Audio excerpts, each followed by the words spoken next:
Bueno, eh, muchas gracias por la invitación para este curso de estadística. Eh, si me ven en la camarita, voy a estar dando clases desde mis vacaciones, pero aún así voy a apagar mi, mi cámara para poder apreciar mejor la presentación.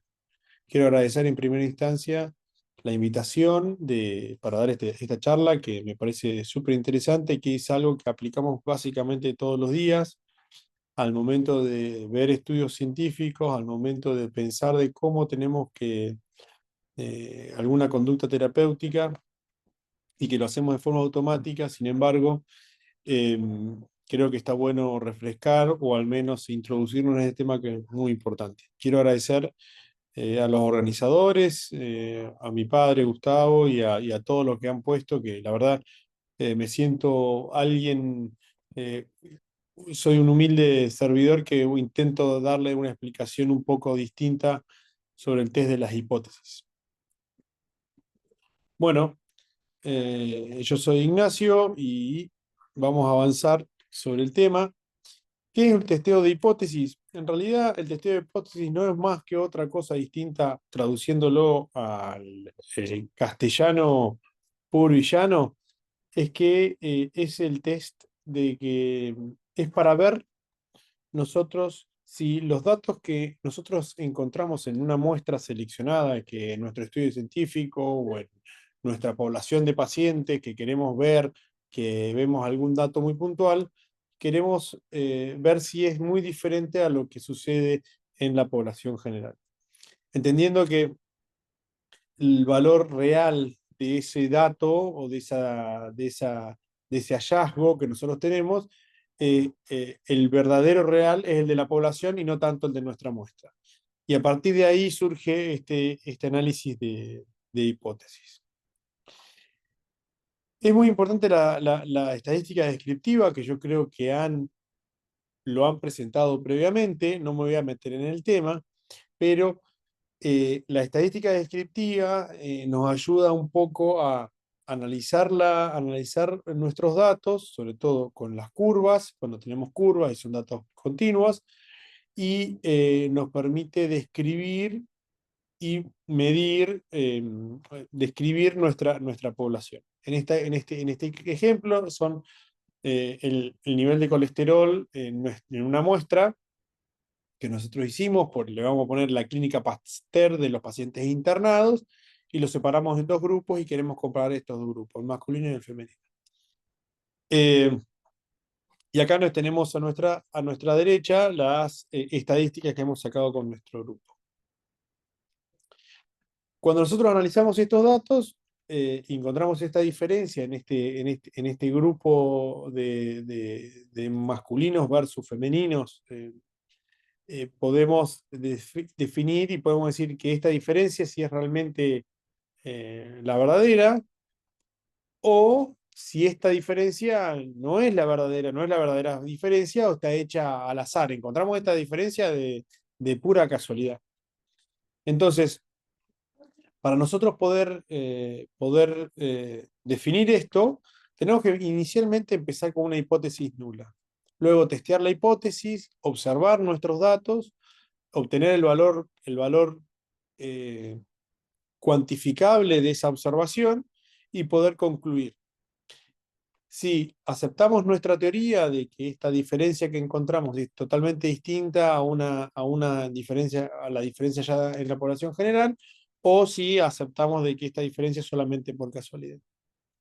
Entonces, si vamos a empezar con nuestro punto número uno, nosotros ante esta hipótesis que nosotros tenemos que hay una diferencia importante entre nuestro grupo de varones contra nuestro grupo de mujeres, el nivel del colesterol, la hipótesis nula es decir que esta diferencia no existe en realidad. Y que la diferencia, en realidad, esta diferencia que nosotros entendemos que está, no está, y al no estar, es más cercano a lo de la población general, al mundo general, todo el universo. Y que nuestro hallazgo solamente se debe a una mera casualidad o por random chance, o sea, al azar. Volviendo a la hipótesis nula y a nuestros datos, lo que nosotros que observamos es que tenemos el gráfico naranja de varones, el gráfico de mujeres, el azul, y que encontramos que no sé si es todo una distribución normal, y nuestras estadísticas nos dicen que dependiendo de si nuestra estadística es una distribución normal versus una distribución que no es normal, podemos decir que la comparación o de media o de mediana, hay una diferencia, que esta diferencia puede llegar a ser aceptada si nosotros, nuestra hipótesis que decimos que hay una diferencia, pero la hipótesis nula dice que esta diferencia no es así y que es solamente un hallazgo al azar. Por lo tanto, como previamente lo estábamos diciendo, cuán probable es que esta diferencia que esté observada sea por una simple casualidad y no sea una diferencia real. Para eso pasamos al segundo paso que hablábamos previamente, que tenemos que ver, tenemos que mirar, tenemos que ver nuestros datos. Y nuestros datos nos dicen mucho, no solamente el valor numérico absoluto, sino también el cualitativo, que son las curvas. Y con esta curva nosotros podemos diferenciar que, bueno, inicialmente la descripción de la simple curva es que tenemos una diferencia inicial importante al principio de los valores al inicio de los valores de colesterol, pero luego más o menos se unen y luego se vuelven a separar. Entonces, esto nos podría decir, bueno, mira, la diferencia no sé si es tan grande, pero para nosotros poder tener y ser certeros con lo que queremos decir, tenemos que cuantificar esta diferencia o esta intuición.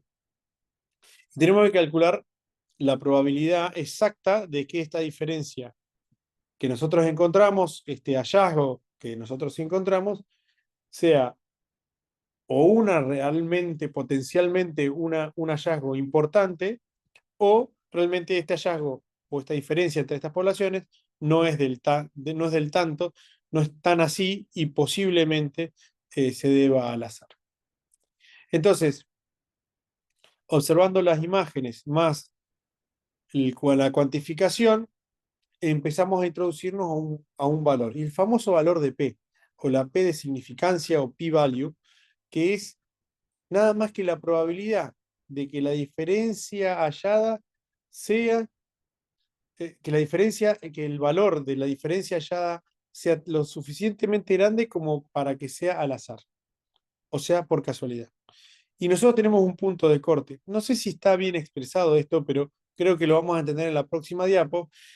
Y nosotros sabemos, todo el mundo sabe, que el valor de 0,05 es el valor de corte. Menos de 0,05 o 5% es menor a esto, es un valor aceptable, y por arriba de esto no es un valor aceptable. O sea, entendemos que el valor no es estadísticamente significativo. Voy a intentar explicarlo de otra forma. Si nosotros vemos que en nuestro ejemplo, que tenemos el valor de masculino y este valor de femenino, miramos y buscamos comprobar si la diferencia existe. La P me dio de 0,01. 0,001. Con lo cual, esto nos quiere decir que hay una probabilidad de 0,1% de que la diferencia hallada se deba por casualidad. O sea, que la diferencia hallada sea aceptada aceptar la hipótesis nula. ¿Mm? Que se apoyen a nuestros resultados. Entonces, es muy probable, si nosotros entendemos de que este valor cuantificado de valor de P, la probabilidad de que los hallazgos sean debidos al azar es menor a 0,05, exactamente 0,01. Es 0,1% la posibilidad de que esto se deba al azar otra vez. Con lo cual, esa diferencia nosotros podemos decir que es estadísticamente significativa.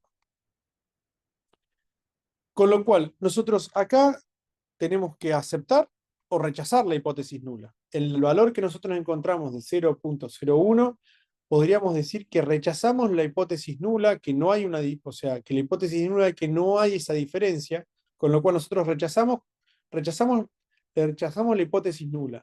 Aceptamos que esa diferencia es estadísticamente significativa y hay alguna diferencia entre hombres y mujeres de forma estadística.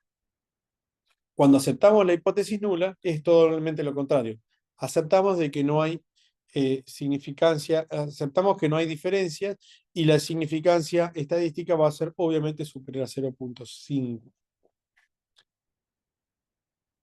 Aún así, más allá de que nosotros hagamos el cálculo estadístico que vamos a decirles cómo es próximamente, en los próximos días podemos decir cómo es, nosotros aún así podemos errar. Podemos decir que estadísticamente encontramos que hay eh, podemos llegar a decir que esta pequeña diferencia que nosotros encontramos puede llegar a deberse a casualidad, y aceptar la hipótesis nula, ¿tá? Y decimos, bueno, esta pequeña diferencia que nosotros tenemos es por casualidad y aceptamos la hipótesis nula.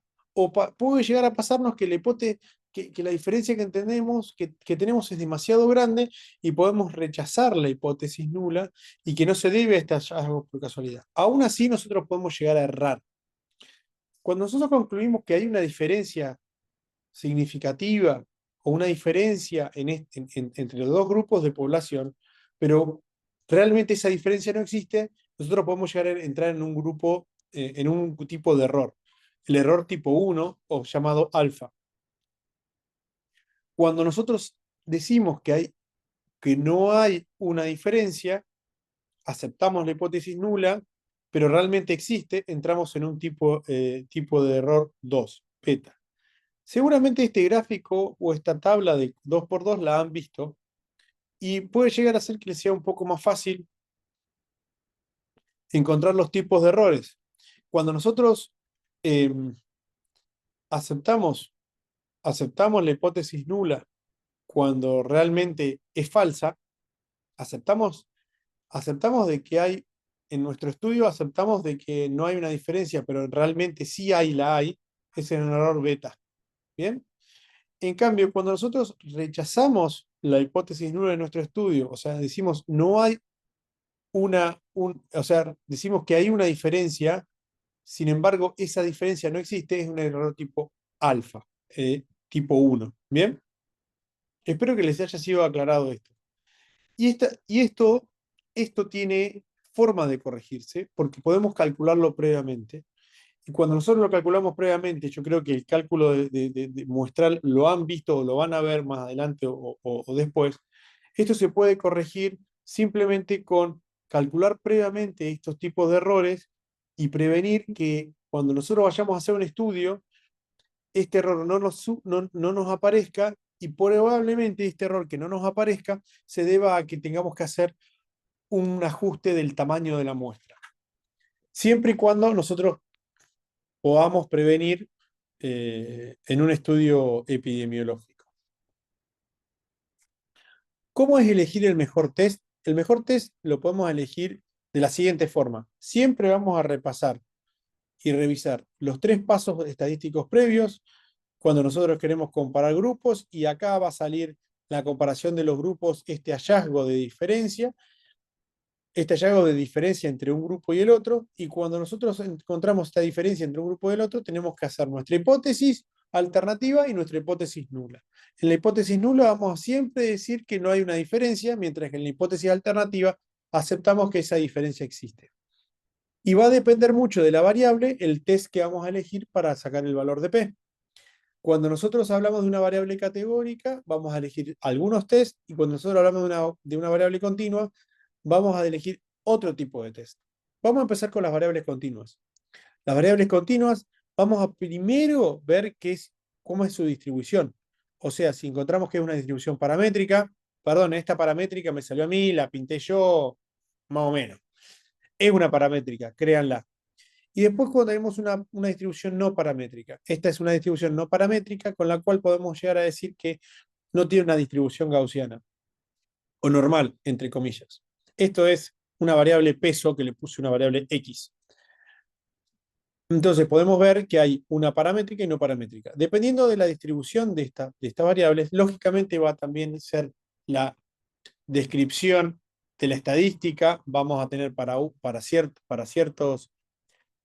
ciertos valores que vamos a informar, como por ejemplo media o mediana. Y a partir de esta distribución vamos a poder definir qué test se utiliza. Para nosotros poder comparar dos grupos nada más, y la distribución de las variables es paramétrica, fíjense que el peso al nacer de una población de Japón versus comparada a la de Estados Unidos, tenemos un porcentaje, perdón, tenemos un valor distinto entre cada una, y la distribución de cada una de estas variables son paramétricas, con lo cual la herramienta que voy a utilizar es el t-test. Sin embargo, cuando las variables no son paramétricas y comparamos dos grupos, edad entre Argentina y Brasil, hubiera sido, qué sé yo, Copas del Mundo entre Argentina y Brasil o alguno de esos hubiera sido más o menos parecido. Y cuando encontramos no paramétricas, vamos a utilizar otro test. No utilizamos más el t-test y utilizamos el Wilcoxon Rank Sum Test. Esto lo hacen habitualmente todos los programas estadísticos. Sin embargo, cuando ya se nos complejiza y queremos ver la misma variable, pero los grupos que nosotros elegimos, además de Japón y Estados Unidos, agregamos el Congo, fíjense que la diferencia entre las variables van a ser distintas al simple vista, y cuando comparamos más de dos grupos y la variable es paramétrica, utilizamos el ANOVA, y cuando utilizamos más de dos grupos y las variables no paramétricas, es otro test, el Krustal-Wallis Test. Sin embargo, al medir las variables categóricas, ya esto cambia de parecer. No nos tenemos que fijar el tipo de distribución de variable continua, no nos tenemos que fijar si es normal o no normal. Sin embargo, acá pasamos a otro tipo de test, como por ejemplo el chi cuadrado. Y esto es en forma de resumen. Espero que le hayas entendido la clase y cualquier cosa volvemos a charlarlo a posteriori. Cuando nosotros vamos a hacer un análisis de test, son tres pasos. Primero, plantear la hipótesis nulla. Nosotros tenemos una hipótesis alterna, que es la diferencia de colesterol entre hombres y mujeres en pacientes internados por infarto agudo de miocardio en la clínica Pasteur. Y encontramos una diferencia entre el colesterol entre las mujeres y los hombres. La hipótesis nula es que esa diferencia en ese grupo no existe. Cuando vamos a testear la hipótesis, primero vamos a observar los datos que nosotros tenemos de nuestra muestra y queremos cuantificar el valor de P. Acá vamos a utilizar alguno de estos tests dependiendo de si el valor, si la variable es categórica o continua, y si es continua, dependiendo de la distribución. Y dependiendo de esa distribución, cuántos son los grupos que vamos a diferenciar. Si ese valor de P es menor a 0,05 o 5%, nosotros podemos rechazar la hipótesis nula. En cambio, cuando ese valor de esa diferencia que nosotros encontramos y comparamos los tests, tenemos que es superior a 0,05, aceptamos la hipótesis nula. Espero que les haya sido claro. Les agradezco su atención y les mando un fuerte abrazo desde el Caribe. Muchas gracias.